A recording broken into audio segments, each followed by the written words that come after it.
Hi, everybody. I am Rebecca Giannini. I'm a parenting and relationship coach, and this is my group. This is my cat, one of them. He's such a handsome boy. And this is my group.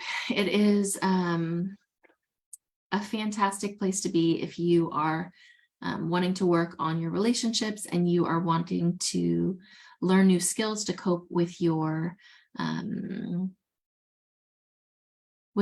wounding from childhood, with the generational patterns that you're hoping to shift out of. And if you want to improve your relationships in any way, this is the place to be. Tonight, we are talking about protective anger. And protective anger is so powerful and something that we can be really, really thankful for. When I say protective anger, I realize that some of you probably don't even know what I'm talking about. And I will tell a story to kind of help illustrate what I mean. But protective anger is something that we engage in when we feel some sort of threat. So I think I've told this story in the group before, but I'm going to tell it again for those of you that are new. I went to Apple Hill with my kids a couple years ago. And Apple Hill is a place here in California that there's just a million apples there, and you go and you can find different pies, and there are, different fruit stands and all of these activities that you can go to. And I took my kids up to Apple Hill, and we were stopped at this place, and there was kind of this community event going on. And there was this father who started asking around to the different parents who could, if they had seen his son. And it was a really tense moment. It was a really tense moment. And I noticed it fairly early on. And he kept going up to different people and asking where, if they had seen, if this is what the child was wearing, have you seen the child? And the more people he asked, you could see that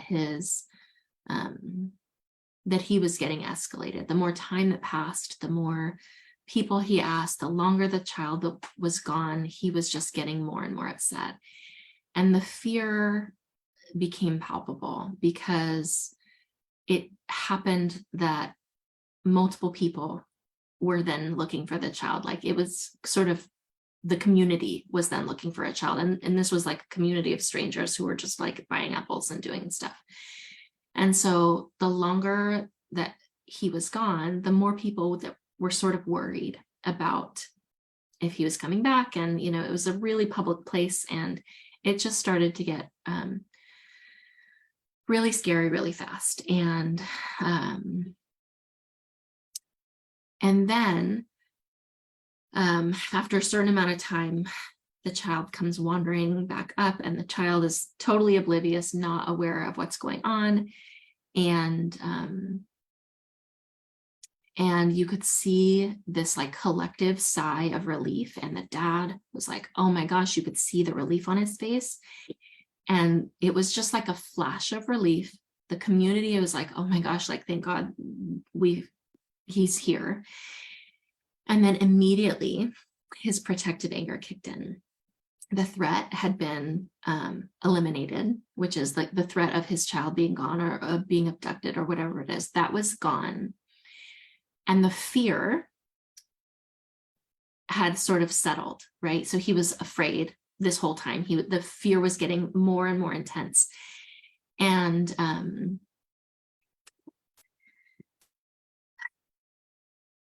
then that fear was alleviated, and there was a moment of relief. But the fear was too difficult to sit with. The fear of that outcome was too difficult to sit with. So he turned on, unconsciously, his protective anger, and he directed all of that anger toward the child in order to escape that feeling of vulnerability and fear. And it was a really, really sad moment, because instead of it being this, wonderful, like, collective sigh of relief and being able to sit with the fact that that was really scary, I'm so glad you're here, and being in that vulnerable, sad moment, and that happy moment of relief, it was too much. That was too much. And he had to shift into protective anger in order to save himself from that painful feeling. And he immediately grabs him by the arm and he takes him to the car. And I'm pretty sure the child got spanked. It was it was a really sad moment. And I was watching thinking, oh, like, this child doesn't, has no idea like what that experience was, and didn't experience the moment where his dad was frantically searching for him, or the crowd was frantically searching for him. He didn't experience that. He experienced being gone, having fun with friends, or doing whatever it was he was doing, and then having the response be anger when he returned. And he was a young kid.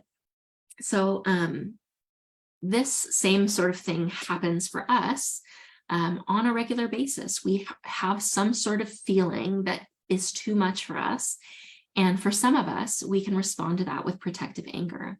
And protective anger allows us to direct that painful energy outward, so that we are saved then from the other painful feelings that were too much for us. And so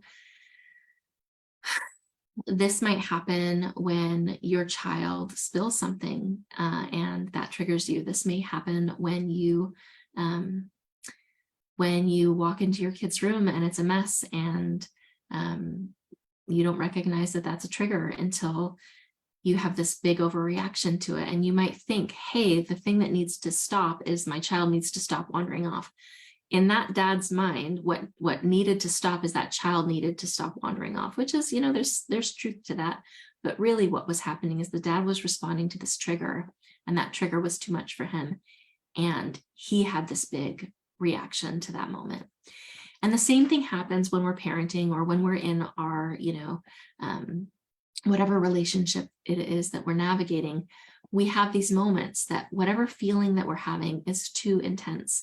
And so we can direct it. If we can direct our anger outward, our protective anger outward, we become rescued from whatever it was that was feeling too vulnerable or too scary or too sad.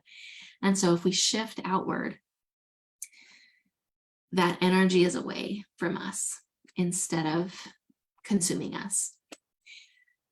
So if you have a pattern of anger, and let me finish that statement. If you notice that you have a pattern of anger and you direct anger toward people, you might be somebody who has a overdeveloped fight response. There are 4 different trauma responses, and they help keep us safe in different situations, and they become strategies that help us cope with difficult situations. And so we don't want to be disparaging of our trauma responses. We want to love them and honor them for the information they give us about our experiences. But there are 4 of them, and the one I'm talking about tonight is fight. So we have flight and fight. Those are the most common ones that people, they're the most well-known ones, fight or flight. Fight would be, becoming big, becoming, matching the threat, and taking control that way. Flight would be, getting out of there and leaving. But the lesser known ones are freeze and fawn. Freeze is when you can't flee and you can't match the threat. You can't make yourself as big as the threat. So you try and be unobservable. You try and make yourself small and wait for the threat to pass, while paying attention and while assessing what's going on. And then there's fawn, and fawn is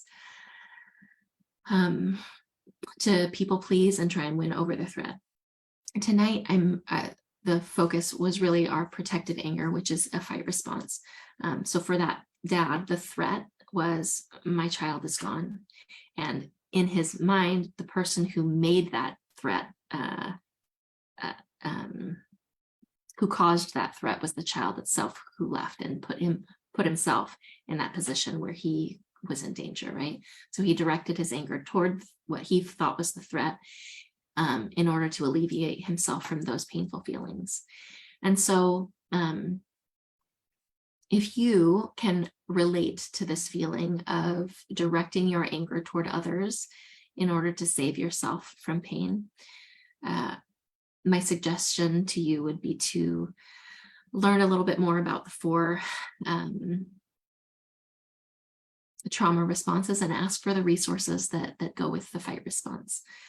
You can ask for those resources by putting something like fight in the comments, and I'll make sure that we get you the resources that you need to get you to that next step of healing. I do have a video on the 4 different trauma responses where I go into the other responses more in depth. So if you're interested in that, you can put trauma responses in the comments, and I'll make sure that we get you the resources on that. And the other thing I would say is we want to be gentle toward ourselves. When we are in one of the trauma responses, it's just most of the time it's our brain and our body taking over, trying to keep us safe. And sometimes it happens even in situations where there's not actually a threat. And our body is just trying to help us make sense of the situations that we're being faced with. And so we don't want to be upset at ourselves for having these responses. We want to lovingly parent ourselves, reparent ourselves, and help ourselves feel safe. And part of this work is learning not to make the threat go away, but to learn how to navigate that wound so that we are not over responding to the situations in front of us. Excuse me. So I have to go because I have plans tonight, so I have to go right now. But we have Marie, I see that.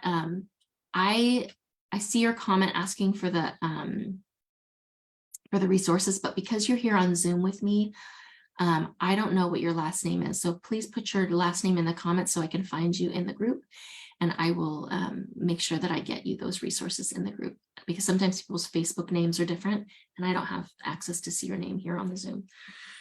So thank you. So I will see you guys next week. I go live every single week at Mondays at 5:30 p.m. Pacific Standard Time. So mark your calendars. I'll see you soon. Perfect. Thank you so much. And I will, I'll talk to you all soon. Okay, bye-bye.